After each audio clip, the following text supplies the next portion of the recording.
Hello नमस्ते good morning सबै नेपाली दाजुभाइ तथा दिदीबहिनीहरूमा शुभ बिहानी हजुरहरूको दिन शुभ रहोस्। म आज एउटा सानो मेरो भनाइ लिएर फेरि उपस्थित भइरहेको छु।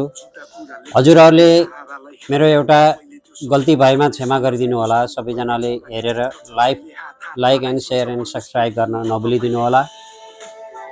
मैले एउटा नेपालमा सुकुम्बासी समस्याको समाधान एउटा के गरी गर्नुपर्छ र नेपाली जनताहरूमा एउटा निराशा, नेपाल राष्ट्रपाको सरकारमा निराशा नजाओस्, राम्रो अरू सुकुम्बासी र हुकुमबासीको पहिचान राम्रोसँग होस् र सुकुम्बासीलाई लाल पूर्जा दिनुपर्छ र राम्रो व्यवस्थित गरी घाँसबासको कपासको व्यवस्था गरिदिनु हुन नेपाल सरकारलाई हार्दिक अनुरोध गर्दछु।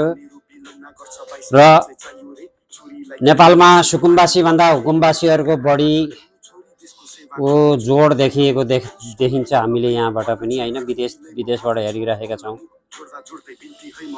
असली सुकुम्बासी र हुकुमबासीहरूलाई राम्रोसँग पहिचान होस् र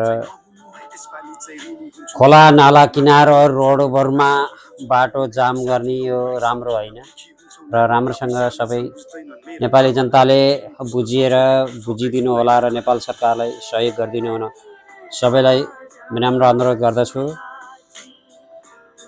अरू के भन्नु र खै, नेपाली जनता आफै सुरक्षित र हुनुहुन्छ। हजुरहरूले राम्रो गर्नु होला। देश विकास भएन भन्ने हजुरहरू देश विकासको लागि बाधक नबनिदिनु होला।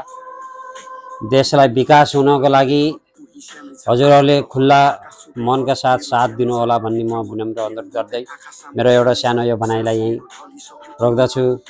धन्यवाद, नमस्ते।